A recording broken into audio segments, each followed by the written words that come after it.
সাবেক ডিবি প্রধান হারুন এখন কোথায় আছে? এখন তিনি কি এই গা ঢাকা দিয়েছে? তিনি এখন কোথায় অবস্থান করছে সে বিষয়ে সঠিক কোনো খবর এখন পর্যন্ত প্রকাশ পায়নি।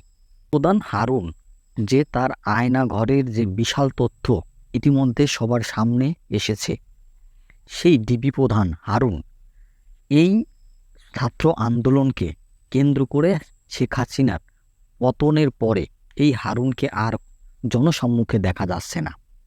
প্রধান হয়েও পিছন দিক থেকে পুলিশের পোশাক না পরে সাধারণ পোশাক পরে পালিয়ে যায়। পরে তিনি একটা সেফ জায়গায় বা একটা সুন্দর পরিবেশে তিনি তার অবস্থান নেয়। এখন পর্যন্ত এই ডিবি প্রধানকে জনসম্মুখে পাওয়া যায়নি।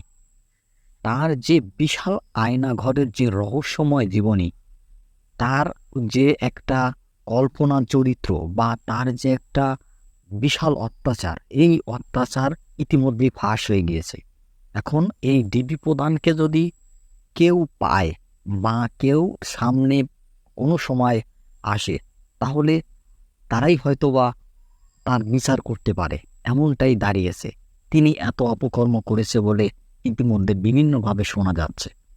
এই ডিবি প্রধানের যে রহস্যময় জীবনী এখন পর্যন্ত সরকার পতনের পরে সেই রহস্যময় জীবন এখনো উদ্ঘাটন হয়নি। আসলে তিনি কোথায় আছেন? কোনো আত্মীয় স্বজনের বাসাতে নেই এবং নিজ বাড়িতে নেই। তিনি দেশের বাইরেও যাননি। দেশের ভিতরে কোথায় আছে এখন পর্যন্ত তার এই জীবনী রহস্যময় রয়ে গেছে।